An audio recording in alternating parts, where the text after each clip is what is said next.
নমস্কার YouTube channel শিখা Mukherjee's artistry part 2 তে কলকাতা থেকে আমি শিখা মুখার্জি আজ পাঠ করে শোনাবো সুচিত্রা ভট্টাচার্যের লেখা গল্প গণতন্ত্রের সেপাই। এই গল্প পাঠের শেষে আমি একটা প্রশ্ন রাখবো এবং অন্তত প্রথম তিনজন সঠিক উত্তরদাতাদের নাম আমি পরের গল্প পাঠের শুরুতে ঘোষণা করব। আগের গল্পের শেষে রাখা প্রশ্নের উত্তর নিজের দাদার মেয়ে রূপাইয়ের বিয়ে উপলক্ষে। সঠিক উত্তর দিয়েছেন রত্না বোস। তাহলে শুরু করছি আজকের গল্প। গল্পের নাম গণতন্ত্রের সেপাই। বাসটা ছাড়ার পর ভালো করে লক্ষ্য করলাম লোকটাকে। ছ্যা ছ্যা কি চেহারা! শুটকো পানি ফলের মতো মুখ, হনু দুটো ঠেলে উঠেছে, একেবারে চামড়া সার কঙ্কাল। হাইটি বা কি, এইটুকুনি খড়বুড়ে, মেরে কেটে 5'1", ছাতিও 28 হবে কিনা সন্দেহ। লিকলিক করছে হাত পা, খাকি উর্দি লতপত করছে গায়ে, যেন জোব্বা আলখাল্লা চড়িয়েছে। হা কপাল, এই লোকটা পুলিশ! এ নাকি আমাদের বুথ পাহারা দেবে। বয়সেরও তো গাছ পাথর নেই মনে হচ্ছে। মাথায় টুপি থাকার কল্যাণে চুল আছে কি নেই বোঝা দায়, তবে নিশ্চিন্তে আন্দাজ করা যায় ঢাকনা খুললে 2-1 গাছি কাশফুল ছাড়া কিছুই মিলবে না। এখনো কি রিটায়ার করার সময় হয়নি? মুখ থেকে বেরিয়ে গেল, দেখছেন রমেশবাবু কেমন একটা বুড়ো হাবড়াকে আমাদের সঙ্গে জুতে দিয়েছে। রমেশ মান্না ভূমি রাজস্ব দপ্তরে আপার ডিভিশন ক্লার্ক, আপাতত আমার বুথের ফার্স্ট পোলিং অফিসার। মাঝবয়সী, পাকাপোক্ত, গোছানো মানুষ। বাসে উঠে ব্যালট বাক্স দুটোকে পায়ের কাছে নিখুঁত সেট করে ফেলেছে। একটু আগেও টিফিন বাক্স খুলে ছানা খাচ্ছিল, এখন কোলে কিডস ব্যাগ আঁকড়ে ঢুলছে মৃদু মৃদু। পটাং করে চোখ খুলল রমেশ। কিছু বললেন? ওই যে পুলিশটাকে দেখুন, ঘাটের মরা, ওটাকে আমাদের সঙ্গে ট্যাগ করার কোনো মানে হয়? কি আর করা?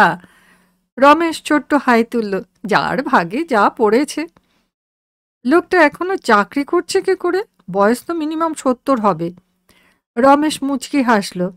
আপনি যেন কতদিন চাকরিতে ঢুকেছেন? 6th মান্থ রানিং, এই 31-এ 6 মাস পূর্ণ হবে। অর্থাৎ সবে কলির ভোর। দিন যাক, সরকারি অফিসে অনেক রকম স্যাম্পল দেখতে পাবেন। রমেশ সামান্য গলা নামালো। এই যে আপনার থার্ড পোলিং, নিরাপদ বাড়ুই, ওর বয়স আপনার কত মনে হয়? 57-58। নিরাপদ ওর এখনো 9 বছর চাকরি আছে। কি বুঝলেন? বয়স ভাঁড়িয়েছে বলছেন? ভাঁড়ানো কি বলছেন, বলুন পুকুর চুরি। এদের বয়সের কোনো হিসেবই নেই। গভর্নমেন্টের গ্রুপ ডি আর পুলিশের কনস্টেবল, এরা যে একসময় কি সার্টিফিকেট দেখিয়ে চাকরিতে ঢুকেছিল। কিন্তু এই তালপাতা সেপাই আমাদের কি কমে লাগবে? ঝামেলা হলে ম্যানেজ করতে পারবে ও? তবু তো বন্দুকধারী, সঙ্গে একটা রাইফেল থাকা মানেই বল ভরসা। আহ, বন্দুক কাঁধে তোলার ক্ষমতা আছে লোকটার। ধরে রাখতে গিয়ে সিদ্ধারা বেঁকে গেছে। ব্যাটাকে ফলস রাইফেল দেয়নি তো পাবলিককে চমকানোর জন্য? বাসের অনেকেই বোধহয় আমার মতোই ভাবছে। আরও 4টে পোলিং পার্টি রয়েছে বাসে, তারাও রীতিমতো কৌতুক ভরা চোখে দেখছে লোকটাকে। বাসের একেবারে পিছনের সিটে বসেছে পুলিশটা, দুপাশে 4-5টা কচি কচি হোমগার্ড। সদ্য গোঁফ গজানো ছেলেগুলো মহাফক্কর রগর শুরু করেছে লোকটাকে নিয়ে। কি দাদু, দিদিমা প্রাণ ধরে ছাড়লো আপনাকে? ছোলা ছাতু সঙ্গে বেঁধে নিয়েছেন তো দাদু? কাল কিন্তু আপনাকে লড়তে হবে। কিচ্ছু লড়তে হবে না, শুধু পালোয়ান দাদু একবার হাতের গুলিটা ফোলাবে, তাতেই সব। ঠাট্টে বিদ্রুপ শুনেও লোকটা নির্বিকার, যেন কানে শুনতেই পাচ্ছে না। হঠাৎই পাশের হোমগার্ড ছেলেটা বন্দুকটা নিয়ে টানাটানি শুরু করেছে খেলার ছলে। ঝটকা মেরে বন্দুকটা টেনে নিল লোকটা, খেপেও গেছে হঠাৎ। খোনা খোনা গলায় কি যেন বলল। শুনে হেসে গড়াগড়ি খাচ্ছে হোমগার্ড ছেলেগুলো। আমার বুথের সেকেন্ড পোলিং অফিসার তরিত সাহা বসে আছি কনস্টেবলটার সামনে। সেও দিকে যোগ দিয়েছে মশকরায়। উত্তেজিত মুখে তেড়ে তেড়ে উঠছে তালপাতার সেপাই, দাঁত মুখ খিঁচোচ্ছে। লোকটার বিটকেল মুখভঙ্গি দেখে অজান্তে আমার মুখেও বুঝি হাসি ফুটে উঠেছিল। রমেশ পাশ থেকে বলল, এতক্ষণে মনে হয় টেনশন কাটছে। ভেতরে একটা চোরা অস্বস্তি তো আছেই কদিন ধরে। জীবনে প্রথম ইলেকশন ডিউটি বলে কথা, লটবহর নিয়ে বাসে ওঠার পর থেকে অস্বচ্ছন্দ ভাব বেড়েছে, বই কমেনি। হৃৎপিণ্ডে একটা চোরা ধুকপুকুনি টের পাচ্ছি সর্বক্ষণ। তবে আমি একজন অফিসার র্যাঙ্কের লোক, হতে পারি চুনোপুটি, তাও তো অফিসার। একজন গ্রুপ সি স্টাফের সামনে আমার নার্ভাসনেসটা প্রকাশ হয়ে পড়লে চলবে কেন? তাচ্ছিল্যে সুরে বললাম, দূর দূর, টেনশন আবার কিসের? গভর্নমেন্টের কাজ, যাব, করব, চলে আসব, এই তো চাই। খামোকা ঘাবড়ানোর আছেটা কি? এ তো এখন প্রায় রুটিন জব, তাই না?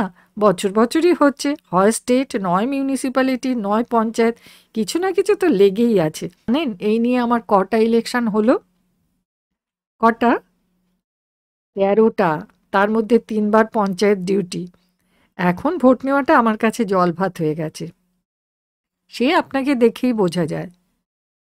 তা যায়, তবে জানেন কি বোসবাবু, প্রথমবার ভোট করার আগে আমিও খুব ঘাবড়ে মাবড়ে পেচ্ছাপ পায়খানা বন্ধ হবার জোগাড়। সেবার অবশ্য ডিউটিও পড়েছিল বেশ ডিস্টার্বড এলাকায়, প্রপার হাওড়ায়, বেলিলিয়াস রোডে। আমার প্রিসাইডিং অফিসার ছিলেন একজন অধ্যাপক, বয়স্ক মানুষ। তবে তাঁরও সেবার প্রথম ডিউটি।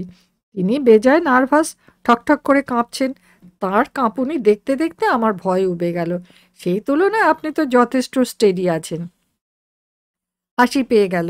যাক, টেনশনটা তাহলে মোটামুটি লুকোতে পেরেছি। হালকাভাবে বললাম, না, একটু আনইজিনেস তো আছেই। একেবারে অজানা অচেনা জায়গায় যাওয়া, সেখানকার লোকজন কেমন হবে। আপনি কিছু খোঁজ নিয়েছেন মান্নাবাবু? কি ব্যাপারে? মানে এই জায়গাটা কেমন? খোঁজ নেওয়ার কি আছে? আমাদের বাসের এই 5টা টিমকে দেখলেই তো আঁচ করে নেওয়া যায়। কিরকম? বাকি 4টে বুথের জন্য 2জন করে আর্মড পুলিশ, আর আমাদের জন্য সবেধন নীলমণি ওই একটি, তাও আবার ওরকম ঝিরকুটিয়া। অর্থাৎ আমাদের সেন্টারটা মোটামুটি পিসফুল। ঠিক ধরেছেন। হয় খুব শান্তিপূর্ণ এলাকা, নয় পুরোপুরি এক পার্টির রাজত্ব। তবে একটা কথা মনে রাখবেন, লোকাল লোকের সঙ্গে একদম নো মাখামাখি। পোলিং এজেন্টের সঙ্গে তো নয়ই। হাসি মুখে কথা বলতে পারেন, কিন্তু দূরত্ব রেখে। 1 কাপ চা খাওয়ালো, খেলেন, তার বেশি নয়। ট্রেনিংয়ের প্রথম দিনটি থেকেই পাখি পড়ার মতো কথাগুলো শুনিয়ে আসছে রমেশ মান্না। হয়তো আমার শুভাকাঙ্ক্ষী হিসেবেই বলছে, কিংবা আমার বয়সটা কম দেখে নিজেকে একটু বেশি বেশি অভিভাবক ভাবছে। তা ভাবুক, কাল কাজটা ভালোই ভালোই তুলে দিলে বাঁচি। বেশিরভাগ ক্ষেত্রেই অধিক বাগাড়ম্বর করা লোক প্রকৃত কাজের সময় শূন্য গর্ভ প্রতিপন্ন হয়। পকেট থেকে সিগারেট বার করতে গিয়েও রেখে দিলাম। বড্ড বেশি ধূমপান হয়ে গেছে আজ, জিভটা কুষ্টে মেরে আছে। এখন একটু চা পেলে বেশ হতো, কিন্তু বাস বোধহয় কোথাও আর থামবে না। জানালার বাইরে চোখ ফেরালাম। দুপুরে চড়া তাপ আর নেই। বাইরে এখন এক মনোরম বিকেল। বম্বে রোড ধরে ছুটছে বাস।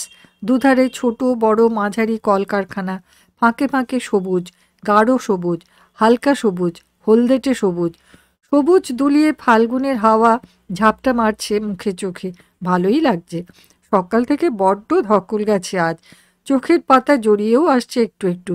সেই কোন 7:30টায় নাকতলা থেকে বেরোনো, 10টার মধ্যে উলুবেড়িয়া হাসপাতাল চত্বরে এসে রিপোর্ট করা, তারপর সমস্ত মালপত্র দেখে বুঝে নিয়ে তৈরি হওয়া।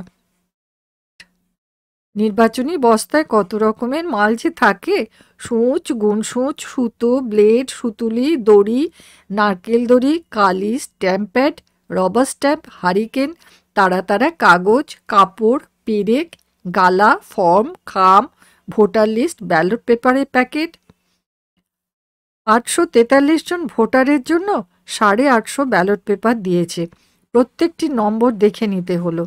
অবশ্য রমেশ মান্না কাজে তখন সাহায্য করেছে খুব। অন্তত কি কি জিনিস মেলানোর দরকার নেই সেটা বাতলে দিয়েছে। তড়িৎ সাহা ছোকরাটি তো মহাধরিবাজ। শ্যামপুর ব্লক অফিসে রেকর্ড কিপার।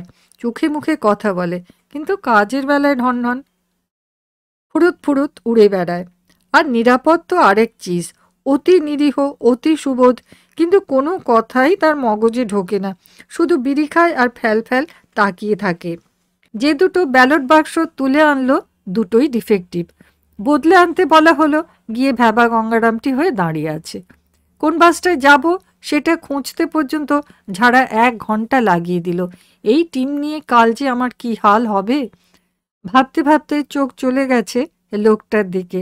আশ্চর্য, বেমালুম ঘুমোচ্ছে, মাথা ঝুঁকে ঠেকে গেছে বুকের সঙ্গে, কানের পাশ দিয়ে খাড়া হয়ে আছে রাইফেলের নল, বিশ্রীভাবে লালা গড়াচ্ছে কষ বেয়ে। ছি। 2। লোকটির সঙ্গে ভালো করে আলাপ হলো রাত্রিবেলায়। বুথে পৌঁছানোর পর থেকে সেভাবে ফুরসত পাইনি। একে তো পৌঁছেছি সন্ধ্যের পর, তাই জায়গাটা একেবারে গাঁ গাঁ। বুথটাও বেজায় লজ্জরে এক প্রাইমারি স্কুলে। কোনো ক্রমে চারদিকে দেওয়াল খাড়া হয়ে আছে এই যা।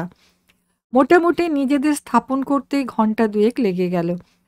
কোথায় কালকে ব্যালট বক্স রাখার জায়গা করা হবে, রাত্রে আমরা গড়াবো কোথায়, জিনিসগুলো এখন কিভাবে রাখলে ভালো হয়, তারপর জল, বাথরুম, পায়খানার বন্দোবস্ত, রাতে খাওয়ার ব্যবস্থা করা এবং আলোর জোগাড় করা হলো একটু বাঁকা পথে, সরাসরি ইলেকট্রিক লাইন থেকে হুক করে। গণতন্ত্রের সেবায় এসেছি আমরা, এইটুকুনি বেআইনি কাজ তো ধর্তব্যের মধ্যে পড়ে না। প্রতিটা বুথের জন্য একজন করে সাইকেল মেসেঞ্জার ঠিক করা আছে। বেকার যুবকটি দুদিনের চাকরি পেয়ে বেজায় গদগদ, বাধ্য দাসের মতো হুকুম তামিল করে চলেছে। রমেশ মান্নার ফরমাস মতো কোনো এক ডেকোরেটরের দোকান থেকে স্ট্যান্ড ফ্যানও জোগাড় করে আনলো। বেঞ্চি সাজিয়ে ফ্যান চালিয়ে ঘুমোনোর তোফা আয়োজন, আর কি চাই। স্থানীয় মাতব্বররা এসে আগেই দেখা করে গেছে, পার্টির লোক, এমনকি প্রভাবশালী লোক। প্রত্যেকের একই কথা, অনন্ত খোলার মতো শান্তিপ্রিয় গ্রাম গোটা হাওড়া জেলায় আর দুটো নেই। শুনে খানিকটা ভরসা পাওয়া গেল। তবে রমেশ মান্না কানের কাছে পিনপিন করেই চলেছে, পরের মুখে ঝাল খাবেন না বোসবাবু, ফলেনও পরিচয়তে। সেবার আমার ভাটোরায় ইলেকশন ডিউটি পড়েছিল। শুনেছিলাম দেউলগাছি মৌজার মতো শান্ত জায়গা নাকি ভূভারতে নেই, অথচ ভোটের দিন লঙ্কাকাণ্ড হয়ে গেল। কাল দিনের আলো ফুটতে দিন, যা বোঝার সরজমিনে বুঝে নেব। তা রমেশ মান্না যতই কুগাক, মনে মনে একটু স্বস্তি নিয়েই কাজে বসলাম। তরি তার নিরাপদ দুখানা টেবিল চট দিয়ে ঘিরে ব্যালট পেপারে ছাপ মারার জায়গা গড়ে ফেলেছে। হারিকেনের জন্য তেল এনে দিয়েছিল সাইকেল মেসেঞ্জার। চট ঘেরা জায়গা দুটোতে কাল আলো দিতে হবে। বাড়িয়ে কমিয়ে দুটো হ্যারিকেনই পরীক্ষা করে নিল রমেশ। হোমগার্ড ছেলে দুটিও বসে নেই, অতিরিক্ত বেঞ্চি, হাই বেঞ্চি বার করে দিয়েছে সামনের মাঠে। ঘরটরগুলো সাফসুত্র করছে। হাজার ঘণ্টা ফর্ম ভরতে হবে কাল, সই সাবুতগুলো সেরে রাখছি। নৈশাহার এসে গেল। মেনু মন্দ নয়, ভাত, ডাল, ঝিরিঝিরি আলু ভাজা, চিকেন। খেতে খেতে হালকাভাবে মার কথা মনে পড়ল। খুব কি দুশ্চিন্তা করছে আজ। নিশ্চয়ই টিভি খুলে বারবার খুঁজছে হাওড়ায় কোথাও কোনো গন্ডগোল হলো কিনা। বলছিল পারলে একবার রাতে ফোন করিস। এই অজগায় কোথায় ফোন খুঁজবো। স্কুলের সামনে ফালি মাঠ, একপাশে পুকুর। খাওয়া সেরে পায়ে পায়ে পুকুর পাড়ে গিয়ে দাঁড়ালাম। আরাম করে একটা সিগারেট ধরিয়েছি। হাওয়া বইছে মৃদুমন্দ, দক্ষিণা বাতাস, হৃদয় জোড়ানো। মনে মনে ভাবছি কাল কতক্ষণে দায় উদ্ধার করে বাড়ি পালাবো। সিগারেট শেষ করে ফিরছি, ঘরে ঢুকতে গিয়েও দাঁড়িয়ে গেলাম। দাওয়ার কোণে কে এভাবে কোলকুঁজো হয়ে বসে? বুড়ো পুলিশটা না? উর্দি টুপি ছেড়ে লুঙ্গি পরে নিয়েছে, খালি গা। একে এখন সুদূর কল্পনাতেও আরক্ষক ভাবা কঠিন। কি মনে হলো, পায়ে পায়ে কাছে গেলাম। কি করছেন এখানে বসে? ধর্মর করে উঠে দাঁড়ালো লোকটা। হ্যাঁ, আগে স্যার একটু টান মতো উঠছিল, তাই হাওয়ায়। আপনার অ্যাজমা আছে নাকি? না মানে তেমন কিছু নয়, শুধু এই গরম আর শীতের মধ্যেখানে একটু। সর্বনাশ, কাল তাহলে আপনি ডিউটি করবেন কি করে? সঙ্গে সঙ্গে লোকটার টান টান, হাড়ের খাঁচা প্রকট হয়েছে আরও। তড়িঘড়ি বলে উঠল, না স্যার, ডিউটি আমি ঠিক করে দেব, একটু ঘুমিয়ে নিলেই দেহ টাটকা হয়ে যাবে। দেখবেন ডোবাবেন না। সিগারেট ধরালাম আর একটা। আলগাভাবে জিজ্ঞেস করলাম, চাকরি আর কতদিন আছে আপনার? চাকরি তো নেই স্যার, আমি তো রিটায়ার হয়ে গেছি। সে কি? আমি রীতিমতো চমকিত। তাহলে ডিউটিতে এলেন কি করে? ভোটের জন্য কল দিল স্যার, পুলিশ কম পড়েছিল। এরকম আবার হয় নাকি? হয় স্যার, আমি তো আগের ইলেকশনেও ডিউটি করেছি। তবে এমনি এমনি ডাকে না স্যার, নিজেকেও একটু তদবির করতে হয়। স্ট্রেঞ্জ। কতদিন হলো রিটায়ার করেছেন? আগে 5.5 বছর। অর্থাৎ হিসেব অনুযায়ী লোকটার বয়স 65-66। উফ, এখানেও জল মেশানো আছে। 70-এর কম হতেই পারে না। আমার ক্ষণিক নীরবতায় লোকটা যেন আশঙ্কিত হয়েছে সামান্য। গলা ঝেড়ে বলল, শরীর স্বাস্থ্য আমার কিন্তু এমনি ভালো আছে স্যার। হাঁপটাও আগে তেমন ছিল না। বাচ্চারেক ম্যালেরিয়া হওয়ার পর দেহ একটু কাহিল হয়েছে, এই যা। তা এই শরীরে তদবির করে ডিউটি নেওয়ার কি দরকার ছিল? পেনশন পাচ্ছেন তো নাকি? তা পাচ্ছি। তাহলে রিটায়ার করেছেন কোথায়? ঘরে শুয়ে বসে কাটাবেন, নাতি নাতনির সঙ্গে খেলবেন, ধর্মকর্ম করবেন, তা না। বাই দা বাই, আপনার নামটা কিন্তু জানা হয়নি এখনো। আমার নাম স্যার সুখদেব, সুখদেব ব্রহ্মচারী। বেড়ে নাম তো, শুধু সুখদেব নয় আবার ব্রহ্মচারীও। হাসি চেপে জিজ্ঞাসা করলাম, বাড়ি কোথায়? রসুলি, বাগনান থেকে 14 কিলোমিটার। ও, তা ব্রহ্মচারী মশাই ছেলে মেয়ে কটি? আগে 7, 6 মেয়ে 1 ছেলে। বলেন কি? আমি প্রায় আঁতকে উঠলাম। মুখ দিয়ে বেরিয়ে যাচ্ছিল, সরকারি চাকুরে হয়ে 1.25 ঘন্টা বালবাচ্চা পয়দা করেছেন, আপনাকে তো পুলিশে দেওয়া উচিত। কথাটা হাস্যকর শোনাবে বলে কোনো ক্রমে সামলে নিয়ে বললাম, এতগুলো? মা ষষ্ঠীর কৃপা স্যার। তিনি শুধু পরপর মেয়েই দিয়ে যাচ্ছিলেন, বংশ রক্ষা হচ্ছিল না। শেষে ছেলে দিলেন সেই 8 নম্বরে গিয়ে। মাঝে একটা মেয়ে তো আতুরেই। ঘর থেকে বিজলি বাতির চিলতে আলো এসে পড়েছে সুখদেবের মুখে। সেই মুখ পলকের জন্য মলিন যেন, আবার পলকেই উজ্জ্বল। ছেলের আমার খুব মাথা হয়েছে স্যার। অষ্টম গর্ভের সন্তান তো, প্রতিবার ক্লাসে ফার্স্ট হয়। এবছর তো 9-এ উঠেছে। আহা, শ্রীকৃষ্ণের গৌরবে গর্বিত পিতা বসুদেব যেন। বললাম, বাহ, তা মেয়েদের লেখাপড়া শিখিয়েছেন? বড় 3টে স্কুল পাশ করেছিল, বাকি 3টেকে আর অদ্দূর টানতে পারলাম না। কেন? মাথা ছিল না স্যার। সেই চিরন্তন বাহানা। গলা ভারী করে বললাম, মাথা ছিল না নাকি পড়ালেন না? পড়িয়ে কি সুসারটা হবে স্যার? আয় তো আর হবে না, শুধুই ব্যয়। মেয়েদের বিয়ে দিতে দিতেই তো সর্বস্ব গেল। এখনো 2টো বাকি রয়ে গেছে। কিভাবে যে কি হবে? রিটায়ার করে যে কটা টাকা পেলাম সেজো আর সানোকে পার করতে বড় চাপে আছি স্যার। বলে কি লোকটা? রিটায়ারমেন্টের টাকাটুকুই শুধু সম্বল ছিল? সারা জীবন পুলিশের চাকরি করে ব্যাটা 2 পিস কামায়নি? ধর্মপুত্র যুধিষ্ঠির ছিল নাকি? সুখদেব বুঝি মনের কথাটা ধরে ফেলেছে। কেশ বিরল মস্তকে হাত বোলাতে বোলাতে বলল, মিথ্যে বলবো না স্যার, চাকরিতে উপরি কিছু ছিল, তাতে মেয়েগুলো তাও পার হয়েছে। একটু আধটু জমিও কিনতে পেরেছি, এই বিঘে 2 মতো। কিন্তু কপালের লেখন কে খণ্ডাবে স্যার? গেলবারের আগের বার বন্যা হলো খুব, রূপনারায়ণে পুরো জমি বালিতে ভরে গেল। পলি নয় স্যার, বালি, মোটা দানার বালি। কোত্থেকে এলো কে জানে। কপিটা, মূলোটা, বেগুনটা হতো, ধানও উঠতো একবার। 2 সন কোনো চাষ নেই। 5-5টা পেট পালতে গিয়ে এখন পাগল হবার জোগাড়। চালটা এবছর ছাইব ভেবেছিলাম, দেখি এই ডিউটির টাকায় কদ্দূর হয়। বেচারা যেন পুলিশ নয়, যেন সংসারের ভারে নুব্জ এক গরিব বৃদ্ধ। দীর্ঘশ্বাস ফেলছে। সুখদেব মৃদুস্বরে বলল, স্যার, একটা আর্জি রাখবো? কি? না বলতে পারবেন না স্যার। বলুন তো আগে শুনি। সুখদেব ইতিউতি চাইল। পোলিং পার্টির বাকি সবাই ঘরে এখন গজল্লা চালাচ্ছে জোর। এখান থেকেও গলা পাওয়া যাচ্ছে, বিশেষ করে ওই তড়িৎ সাহার। ওদের কানে আমাদের বাক্যালাপ যাওয়ার কোনো সম্ভাবনা নেই। তবু সুখদেবের গলা অস্বাভাবিক নেমে গেল। কাইন্ডলি হারিকেন 2টো আমায় দেবেন স্যার। কোন হারিকেন? বুথের। সুখদেব হাত কচলাচ্ছে। আমার পরিবার স্যার পই পই করে হারিকেন 2খানা নিয়ে যেতে বলেছে। কিন্তু ও তো ইলেকশনের মাল, ফেরত দিতে হবে। ওরকম হলে আপনি বলে দেবেন ড্যামেজ। সুখদেবের মুখে একটা ধূর্ত হাসি ফুটেই মিলিয়ে গেল। ওরা স্যার খুশিই হবে। বছর বছর ইলেকশন, বছর বছর হারিকেন কেনা, ওদেরই তো পোয়া বারো স্যার, দুটো পয়সা আসা যাওয়া করে। এই ভোট মহাযজ্ঞে কতজনের যে কতভাবে বরাত খোলে। হয়তো লণ্ঠনের অর্ডার ধরেই কোনো সাপ্লায়ার লাল হয়ে গেল, তার থেকে গুঁড়োগাড়া কমিশন এলেও। বাঁকা হেসে বললাম, আচ্ছা আচ্ছা, সে দেখা যাবে। আপনি কিন্তু কথা দিলেন স্যার। সুখদেবের গলা আবার খাদে, প্রায় ফিসফিস করে বলল, নিরাপদ বাড়ুই হারিকেন দুটো টার্গেট করেছে স্যার। ফার্স্ট পোলিংকে বলছিল, আমি স্বকর্ণে শুনেছি। তো আপনি আগে থেকে কাউকে কিছু বলবেন না স্যার, জানলে হয়তো চিমনি ভেঙে রেখে দেবে।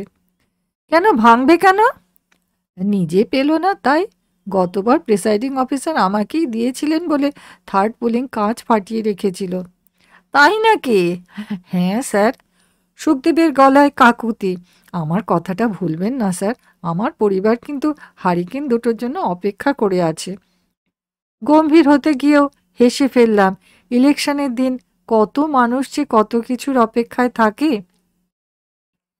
৩ অনন্তখোলা সত্যিই শান্তিপূর্ণ জায়গা। সকাল ৭টায় ভোট শুরু হয়েছিল, ১২টার মধ্যে প্রায় ৫০০ ভোট পড়ে গেল। নারী পুরুষ আসছে ঝাঁকে ঝাঁকে, তবে মোটামুটি সুশৃঙ্খলভাবে।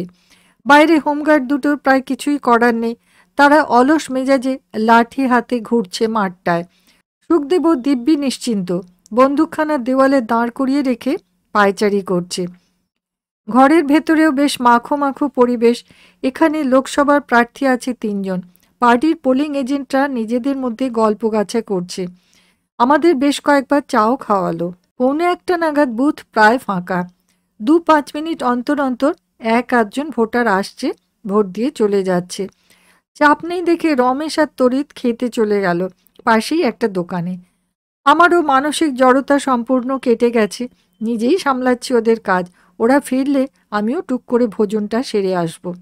ঠিক সেই সময় বাইরে একটা চেঁচামেচির আওয়াজ।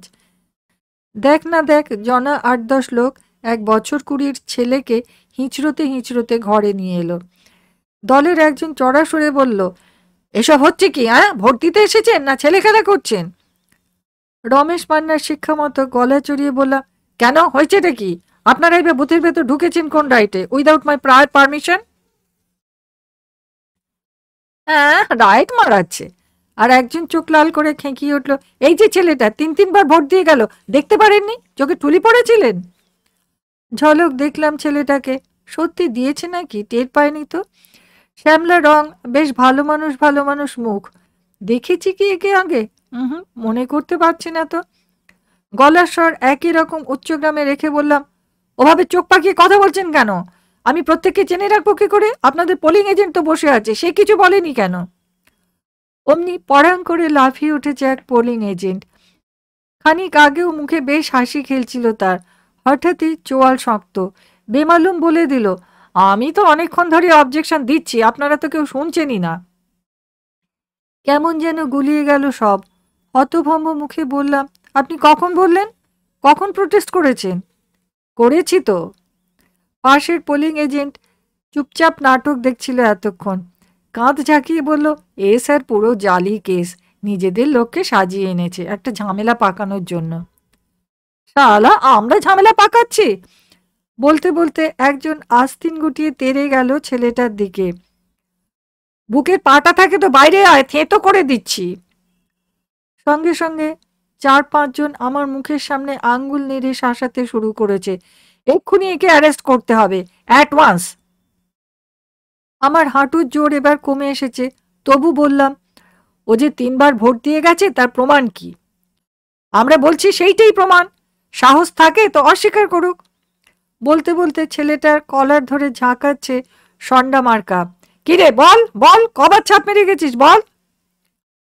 গতিক সুবিধের নয়, ছেলেটা বোবা হয়ে আছে। অ্যারেস্ট ম্যারেস্ট কি করব, কিভাবে করব? পরিস্থিতি আয়ত্তে আনার চেষ্টায় মরিয়া হয়ে গলা মোলায়েম করলাম, ছেড়ে দিন না ভাই, যা হওয়ার তা তো হয়েই গেছে, বাইরে গিয়ে মিটিয়ে নিন না। তার মানে আপনি কিছু করবেন না? তাহলে ভোট নেওয়ার প্রহসনটা করছেন কেন? নিতে হবে না আর ভোট, বন্ধ থাকুক। আর একদল উচ্চস্বরে নিনাদ করতে করতে আসছে বাইরে থেকে।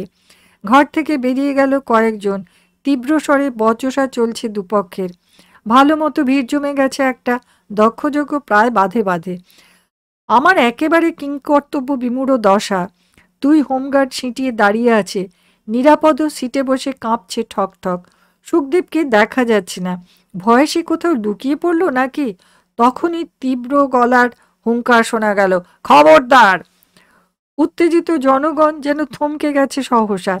রাইফেলের ভারে কেটে গেছে সুখদেব, কিন্তু টাট্টু ঘোড়ার মতো পা ঠুকছে মাটিতে। হচ্ছেটা কি এখানে? ইলেকশনের কাজে বাধা দেওয়া? ভিড় পাতলা করুন, ভিড় পাতলা করুন। এই ফুঁকো সেপাইটার ডায়লগ শোন। কে কে বললো কথাটা? ঝটাক ঘুরে দাঁড়িয়েছে সুখদেব। পুলিশের সঙ্গে রব? স্যার, আপনি একবার অর্ডার করুন তো। কি আদেশ দেব জানি না, কিন্তু কি আশ্চর্য, লোকগুলো সত্যি সত্যি সরতে শুরু করেছে। রমেশ তড়িত ছুটতে ছুটতে এসে পড়েছিল। রমেশ হাত মুখ নেড়ে বোঝানোর চেষ্টা করছে সকলকে। তড়িত হোমগার্ড দুটো গুটি গুটি পায়ে এগিয়ে এলো। লাঠি হাতে গলা খাঁকারি দিচ্ছে, আওয়াজও ছাড়ছে মাঝে মাঝে। সুখদেবের গর্জন থামে না। বন্দুক উঁচিয়ে তেড়ে গেল। হট হট হট সব! যা করতে হয় বুথের থেকে 200 গজ দূরে গিয়ে যান যান। কয়েক মুহূর্তেই ভিড় সাফ। হট্টগোলের রেশ বেশ কিছুক্ষণ রইল বটে, ক্রমশ সেটাও মিলিয়ে গেল। আবার ভোটার আসছে, ভোট চলছে। পোলিং এজেন্টদের মুখে আর হাসি নেই। যে যার কাজ করছে যন্ত্রের মতো। কাজ না থাকলে কাট কাট মুখে বসে আছে স্থির। সুখদেব দরজায় দাঁড়িয়ে, নড়ছে না। হাত খালি হতে রমেশ মান্না উঠে এলো আমার সামনে। নিচু গলায় বলল, দেখলেন তো, খুচরো ঝামেলা একটা হয়েই গেল। খিদে তেষ্টা মরে গেছে আমার। ভেতরে এখন শুধু পালাই পালাই ভাব। বেজের মুখে বললাম, একে আপনি খুচরো বলছেন? কি অ্যাগ্রেসিভ হয়ে উঠেছিল লোকগুলো! আরে দূর দূর, তেমন জাত বদমাইশ হলে কি আমরা ওদের তাড়াতে পারতাম? আমরা বলছেন কেন বলুন সুখদেব? না বলে পারলাম না। আপনারা তো দিব্যি আমাকে একা ফেলে কেটে গিয়েছিলেন। রমেশ যেন সামান্য আহত হলো। গোমরা মুখে বলল, ওর তো কাজই ওইসব সিচুয়েশন ফেস করা। তবু লোকটা সাহস আছে বলতে হবে। ওই বুড়ো মানুষ একা হঠিয়ে দিল তো? ও হঠায়নি, ওর বন্দুক হটিয়েছে। পাবলিক ওই রাইফেলের নলটাই চেনে, কে পেছনে আছে দেখে না। সে যাই বলুন, গর্জে তো উঠেছে। ও আর কি গর্জেছে, গর্জন করেছে ওর উর্দি। তড়িৎ পাশ থেকে ফোড়ন কাটলো। খাকি উর্দির একটা আলাদা পাওয়ার আছে না? তার উপর বুড়ো একদিনকা কোটাল বনেছে। রমেশ ঠোঁট বেঁকিয়ে হাসল। রাইফেল হাতে পেলে ওর জোশ তো এখন 5 গুণ বাড়তে বাধ্য। কথা বাড়াতে আর ইচ্ছে হলো না। মহিলা ভোটারও এসে গেছে 2 জন। রমেশ তড়িৎ কাজে ব্যস্ত আবার। উঠে বাইরে এসে সিগারেট ধরালাম। শক্ত হাতে রাইফেল ধরে সুখদেব এখনো দরজায়। গুটগুটে পাঁজরা সর্বস্ব তালপাতা সিপাইটির মধ্যে সত্যি যেন এক বলদৃপ্ত ভাব জেগে উঠেছে। শিরদাঁড়া এখন একেবারে সোজা টান টান। সুখদেব কি সত্যিই সাহসী, নাকি হারিয়ে যাওয়া ক্ষমতা ক্ষণিকের জন্য ফিরে পেলে মানুষ এভাবেই উদ্দীপিত হয়? সুখদেবকে চিনতে পারছিলাম না। কালকের লোকটা আর আজকের লোকটা কি এক? 4 অন্ধকার নেমে গেছে অনেকক্ষণ।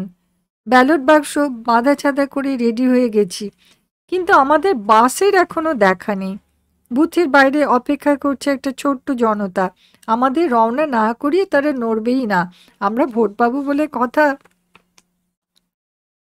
সারাদিন নিরাপদকে বিশেষ কথা বলতে দেখা যায়নি। এখন যেন সে ঈষৎ চঞ্চল। একবার হোমগার্ডদের সঙ্গে গিয়ে গুজগুজ করছে, একবার তড়িৎ সাহার সাথে। বসে থাকতে থাকতে কোমর ধরে গেছে। ভাবছি আরেকবার চায়ের অর্ডার দেব কিনা।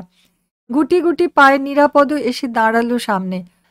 অনেকটা ঝুঁকে প্রায় আমার কানে কানে অভিযোগ পেশ করলো, ওই সুখদেব কনস্টেবল কিন্তু অন্যায্য কাজ করেছে স্যার। কেন, কি করলো? যেন কিছুই জানি না এমন ভঙ্গিতে জিজ্ঞেস করলাম। কাল 5 লিটার কেরোসিন কেনা হয়েছিল, 2 লিটারের মতো তেল বেঁচেছিল। ওই বুড়ো পুরোটা মেরে দিয়েছে। নিরাপদ গজগজ করে উঠল, তেলটুকু কি আমি পেতে পারতাম না স্যার? ওহ, এই ব্যাপার। লণ্ঠন প্রাপ্তির আশায় আশায় তেলটাও গেঁড়িয়েছে। না, বুড়োকে যতই দেখছি মোহিত হচ্ছি। ডেকে একটু দাবড়াবো? তুত, এই মুহূর্তে সামান্য কেরোসিন তেল নিয়ে কুটকচালি ভাল লাগছে না। তাছাড়া বুড়ো আজ। বিরক্ত মুখে বললাম, যাও তো, আমি মরছি নিজের জ্বালায়। বেশি রাত হয়ে গেলে উলুবেড়িয়া থেকে ট্রেন পাবো কিনা ঠিক নেই। রমেশ মান্না খানিক তফাতে বেঞ্চিতে বসে ঘড়ি দেখছে ঘন ঘন। উদ্বিগ্ন মুখে বলল, শেষ রক্ষা বোধহয় হলো না বোসবাবু। নির্ঘাত অন্য কোনো বুথে ক্যাচাল হয়েছে। বলছেন? নইলে বাস এত দেরি করে? 4টে পোলিং পার্টি তো পাশাপাশি গ্রামের। এতক্ষণে সকলকে কুড়িয়ে বাড়িয়ে এসে যাওয়া উচিত ছিল। রমেশ আরেকবার ঘড়ি দেখল। একটা কথা কিন্তু আমি আগে থাকতে বলে রাখছি বোসবাবু, কুলগাছিয়ার মোড়ে আমি নেমে যাব। আমার সঙ্গে উলুবেড়িয়া অবধি যাবেন না? কি হবে গিয়ে? উজান বেয়ে আবার তো এতটা পথ আসা। কিন্তু মালপত্র নিয়ে আমি একা। আপনি পারবেন স্যার, ইয়ং ম্যান, এত স্মার্ট লোক। রমেশ একগাল হাসলো। কত বড় একটা ঝামেলা আপনি সামলে দিলেন। শালা অয়েল করছে। কাল থেকে সারাক্ষণ বোসবাবু বোসবাবু করে এখন শেষবেলায় স্যার। কাজে অনেক সাহায্য করেছে ঠিকই, তবে নিজের ধান্দাটি ঠিক বোঝে। রাতের খাওয়াটা কন্টিনজেন্সির টাকায় চালিয়ে দিল। চা খেয়েছে অন্তত 15 বার, একবারের জন্য উপরহস্ত করেনি। এখন আমায় ফেলে রেখে কাটবে, যেন গৃহসুখে কমতি না হয়। কাঁধ ঝাঁকিয়ে বললাম, যা ভালো বোঝেন। বলতে না বলতেই বাসের আবির্ভাব। গন্ডগোল তেমন হয়নি কোনো বুথেই, শুধু এক জায়গায় 1150 ভোটার ছিল। ভিড় সামলাতে প্রিসাইডিং অফিসার অসুস্থ হয়ে পড়েছিল সামান্য। ঘাবড়ে মাবড়ে বেশ কয়েকবার যাতায়াত করেছে বাথরুমে, তাই এই দেরি। ঝপাং ঝপাং করে বাক্স উঠে গেল, সঙ্গে আমরাও। ব্যাস, এবার প্রত্যাবর্তন। সমবেত কন্যাপক্ষকে টাটা করে বরযাত্রীর বিদায়। বাসে কিচকিচ কলকল হচ্ছে খুব। এ পোলিং পার্টি ও পোলিং পার্টিতে গল্প চলছে, সঙ্গে টুকরো টাকরা চুটকি রসিকতা। রমেশ পান্নার মতো আরও কয়েকজন নেমে যাবে পথে। তারা গিয়ে কন্ডাক্টরের সঙ্গে ভাব জমালো। শান্তিতে ঢুলছে কেউ কেউ, কেউ বা সেবন করছে দক্ষিণা বাতাস। সুখদেব এবারও বাসের পেছনের সিটে। হোমগার্ড দুজন আছে সুখদেবের পাশে। তবে তারা এখন আর বুড়োকে নিয়ে ইয়ার্কি ফাজলামি করছে না। কেরোসিন ঝাড়ুক আর যাই করুক, সুখদেবের দুপুরের মূর্তি বুঝি ওদের সমীহ আদায় করে নিয়েছে। সরু ভাঙাচোরা পিচ রাস্তা, দুধারে বাঁশবন, আম জাম কাঁঠালে জমাট অন্ধকার, পুকুর ডোবা ধান ক্ষেত। বাস চলেছে ঢিকুর ঢিকুর, ঝাঁকাতে ঝাঁকাতে। আকাশে চাঁদ উঠেছে, একটা অর্ধবৃত্তকার চাঁদ, চড়াচড়ে মিহি জ্যোৎস্না। হাইওয়েতে পড়ার পর বাসের গতি মসৃণ হলো। কোমল বাতাসে লেগে এসেছিল চোখের পাতা। তড়িতের ডাকে চটকা ভাঙল। উঠুন স্যার, এসে গেছি। চোখ রোগড়ে সোজা হলাম। কবজি উল্টে দেখে নিলাম সময়, 9টা। খুব রাত হয়নি তো। নিরাপদ ব্যালট বাক্স তুলে নিয়েছে কাঁধে। বাকি মালপত্র সাপটে সুপটে নিয়ে বললাম, চলো চলো।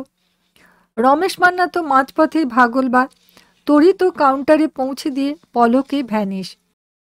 ছোট্ট লাইন। দাঁড়িয়ে থাকতে থাকতেই হোমগার্ড দুটো ডিউটি কাগজে সই করিয়ে নিয়ে ধাঁ।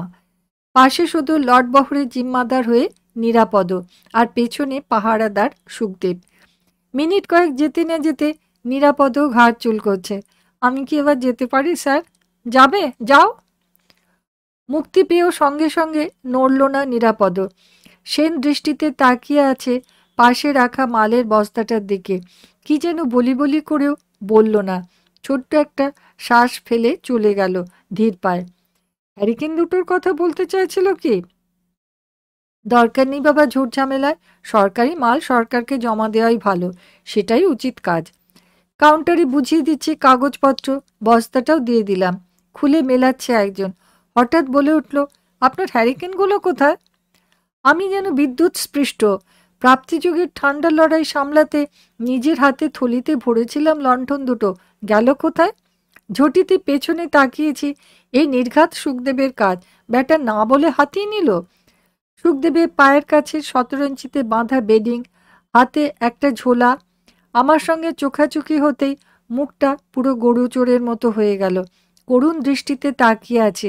কাঠি কাঠি আঙুলগুলো বুকের কাছে জড়ো করলো প্রার্থনার ভঙ্গিতে। মেজাজ খিঁচড়ে গেল আমার। ধরিয়ে দেবো ব্যাটাকে? কি জানি কেন মুখ দিয়ে বেরিয়ে গেল। কি যে সব রদ্দিমল দেন, ভেঙে গেছে। কাউন্টারের লোকটা অস্ফুটে কি একটা বলল, আমল দিলাম না, বেরিয়ে আসছি। গেটের কাছে গিয়ে ঘুরে তাকালাম একবার। কৃতজ্ঞ চোখে তাকিয়ে আছে সুখদেব ব্রহ্মচারী। শীর্ণ হাত তুলে স্যালুট করলো বন্দুকধারী। আমার গা শিরশির করে উঠল। এই আমাদের গণতন্ত্রের সিপাই, আমার ভারতবর্ষ। আজকের গল্প পাঠ এখানেই শেষ হলো। শ্রোতা বন্ধুরা, গল্প চয়ন ও গল্প পাঠ যদি ভালো লাগে তাহলে লাইক করবেন এবং বন্ধুদের সঙ্গে শেয়ার করবেন।